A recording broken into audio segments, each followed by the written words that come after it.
Hello दोस्तों, welcome to my channel history classes for civil services. पिछले video में हम लोगों ने विदेशी अभिलेखों के बारे में अध्ययन किया था। इस वीडियो में हम लोग भारतीय अभिलेखों के बारे में अध्ययन करेंगे। प्राचीन इतिहास के स्रोत के रूप में ये अभिलेख बहुत महत्वपूर्ण स्थान रखते हैं। भारत में अभिलेखों की प्रथा मौर्य काल में सम्राट अशोक के द्वारा शुरू की गई। भारत में जो पहला अभिलेख प्राप्त होता है वो दिल्ली मेरठ अभिलेख प्राप्त होता है 1750 एडी में। टी पैंथलर नामक व्यक्ति के द्वारा इसकी खोज की गई। टी पैंथलर नामक व्यक्ति के द्वारा इसकी खोज की गई। इस अभिलेख पे जो इंस्क्रिप्शन था उसे पढ़ा नहीं गया था तब, लेकिन जो पहला अभिलेख था जिसे पढ़ने में सफलता प्राप्त हुई वह अभिलेख था दिल्ली टोपरा अभिलेख। दिल्ली टोपरा अभिलेख जेम्स प्रिंसप ने 1837 में इस अभिलेख को पढ़ने में सफलता प्राप्त की थी। अशोक के अभिलेखों में अशोक अपना नाम अधिकांशतः देवनाम प्रिय लिखता था। देवनाम प्रिय लिखता था और लिखवाया जाता था। देवनाम प्रिय की उपाधि धारण करता था। लेकिन अशोक लिखा हुआ हमें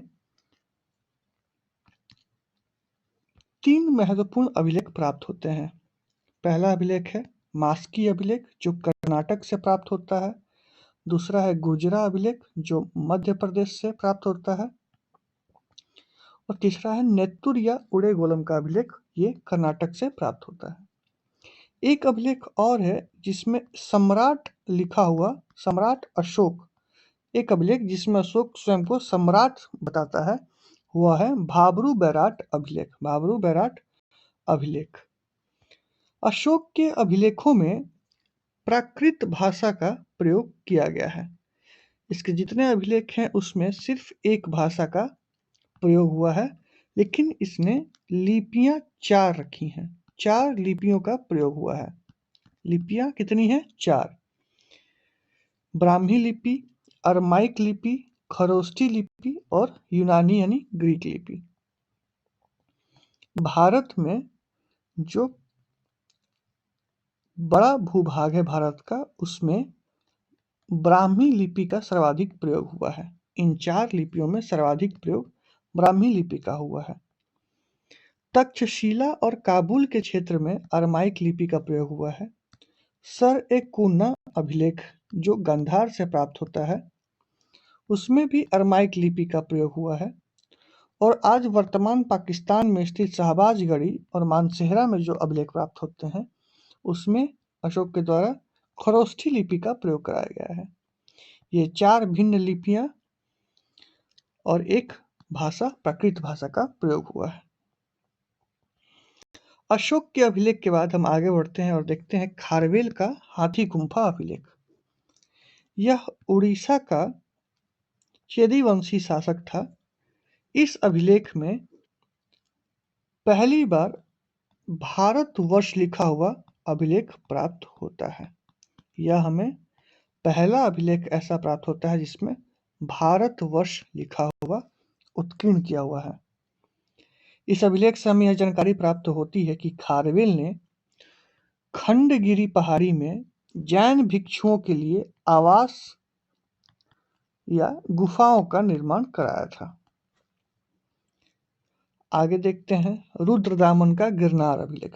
गिरनार जो है ये गुजरात के सौराष्ट्र वाले हिस्से में है। रुद्रदामन एक शक वंशीय शासक था। रुद्रदामन एक शक वंशी शासक था। यह उज्जैन के क्षेत्र में इसका साम्राज्य था। इस अभिलेख से, गिरनार अभिलेख से हमें निम्न जानकारी प्राप्त होती है। इस अभिलेख से हमें यह ज्ञात होता है कि जब चंद्रगुप्त मौर्य उत्तर भारत में शासक के रूप में आसीन था, उस समय गुजरात का गवर्नर था पुष्यगुप्त, और पुष्यगुप्त ने गुजरात के सौराष्ट्र में सुदर्शन झील का निर्माण कराया था। अशोक के शासनकाल में सौराष्ट्र का जो गवर्नर नियुक्त हुआ वह हुआ तुषास्प, और इसने सुदर्शन झील से ही सिंचाई के लिए नहर का निर्माण कराया था। रुद्रदामन के समय सुविशाज वहां का गवर्नर था और स्कंदगुप्त शासक के समय वहां का गवर्नर पर्णदत्त था। इसके बाद हम देखते हैं समुद्रगुप्त का प्रयाग प्रशस्ति अभिलेख। प्रयाग वर्तमान इलाहाबाद, और प्रशस्ति मतलब प्रशंसा। प्रशंसा प्रशंसा प्रयाग प्रशस्ति अभिलेख। इस अभिलेख के जो रचयिता हैं वह है हरिसेन जैन। हरिसेन जैन के द्वारा यह अभिलेख चंपू शैली में लिखा गया है। चंपू शैली वह शैली होती है जिसमें गद्य और पद्य दोनों शैली का मिश्रण होता है। यह अभिलेख मुख्यतः कौशाम्बी में था। कालांतर में यह अकबर के द्वारा प्रयाग में स्थानांतरित कर दिया गया। इसी अभिलेख पे प्रयाग प्रशस्ति अभिलेख पे ही समुद्रगुप्त के प्रयाग प्रशस्ति अभिलेख पे ही मध्यकालीन शासक जहांगीर के अभिलेख उत्कीर्ण है। आगे देखते हैं कुमारगुप्त का मंदसौर अभिलेख। मंदसौर अभिलेख वर्तमान मध्य प्रदेश में स्थित है, मंदसौर, और इसे हम दशपुर अभिलेख के नाम से भी जानते हैं।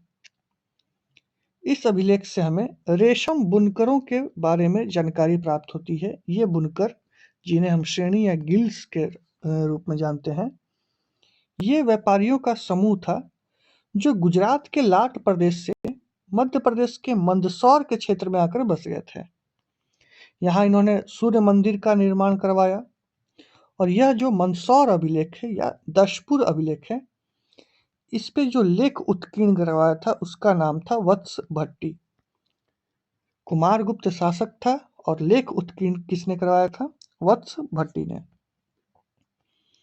अब दिल्ली का यानी मेहरौली का लौह स्तंभ लेख। लौह स्तंभ लेख। लौह स्तंभ लेख पे चंद्र नामक शासक की चर्चा की गई है। बाद में इस चंद्र नामक व्यक्ति की हमने पहचान चंद्रगुप्त द्वितीय यानी विक्रमादित्य के रूप में की। जिस वक्त यह लेख लिखा गया था उस वक्त तक चंद्र नामक शासक यानी चंद्रगुप्त द्वितीय की मृत्यु हो चुकी थी। अगला अभिलेख है स्कंदगुप्त का अभिलेख। स्कंदगुप्त के दो अभिलेख, एक हमने ऊपर जूनागढ़ का अभिलेख देखा सौराष्ट्र के क्षेत्र में, और स्कंदगुप्त का एक इंपॉर्टेंट अभिलेख है जो है भित्री का अभिलेख, जो उत्तर प्रदेश के गाजीपुर में है। स्कंदगुप्त के समय बाह्य आक्रमणकारियों की एक श्रृंखला आती है जिसमें सर्वाधिक आक्रमण हुणों के द्वारा हुए, और स्कंदगुप्त इसे रोक पाने में सफल रहा। स्कंदगुप्त के समय सौराष्ट्र का गवर्नर पर्णदत्त को नियुक्त किया गया था, और पर्णदत्त ने सुदर्शन झील का पुनरुद्धार कराया था। अगला अभिलेख है भानुगुप्त का एरन अभिलेख। एरन मध्य प्रदेश में स्थित है। यह अभिलेख 510 एडी के आसपास का है। भानुगुप्त का एक सामंत था जिसका नाम था गोपराज। यह हुण आक्रमण के समय इसकी मृत्यु हो गई, और इस अभिलेख से हमें पता चलता है कि गोपराज की एक पत्नी थी जिसने उसकी मृत्यु के पश्चात सती कर लिया था। तो भानुगुप्त के एरन अभिलेख से हमें सती प्रथा का अभिलेखी साक्ष्य प्राप्त होता है। तो भारत में सती प्रथा को लेकर प्रथम अभिलेखी साक्ष्य हमें प्राप्त होता है भानुगुप्त के एरन अभिलेख से। अगला अभिलेख है हेलियोडोरस का गरुड़ स्तंभ लेख। हेलियोडोरस यूनानी शासक एंटियालकिडस का राजदूत था जो शुंग वंशी शासक भाग्यभद्र के दरबार में आया था। हेलियोडोरस का गरुड़ स्तंभ लेख वर्तमान मध्य प्रदेश के विदिशा या बेसनगर के क्षेत्र में स्थित है। गरुड़ वैष्णव पंथ को प्रदर्शित करता है। हेलियोडोरस भागवत धर्म या कृष्ण के सम्मान में इस लेख को उत्कीर्ण करवाया था। अगला है पुलकेशिन द्वितीय का एहोल अभिलेख।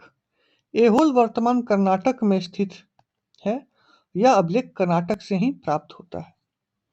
पुलकेशिन द्वितीय चालुक्य वंशी शासक था। इसका लेख रवि कीर्ति जैन के द्वारा उत्कीर्ण कराया गया था। इसी में कालिदास तथा भैरवी का भी अभिलेख प्राप्त होता है।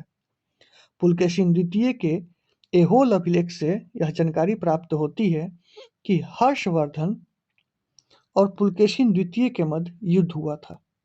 हर्षवर्धन उत्तर भारत का शासक था। इसे हम अंतिम हिंदू शासक के रूप में भी जानते हैं। इसकी राजधानी थानेश्वर थी। थानेश्वर। हर्षवर्धन और पुलकेशिन द्वितीय के मध्य युद्ध होता है नर्मदा नदी के किनारे, जिसमें पुलकेशिन द्वितीय जीतता है और हर्षवर्धन हार जाता है। ये भारत में पाए गए अभिलेखी साक्ष्य हैं। इसके पिछले वीडियो हमने विदेशी अभिलेखी साक्ष्य देख लिए थे और ये वीडियो रहा भारतीय अभिलेख का। अगले वीडियो में मिलेंगे, तब तक के लिए धन्यवाद। चैनल पर नए हैं तो प्लीज़ चैनल को सब्सक्राइब करें। Thank you.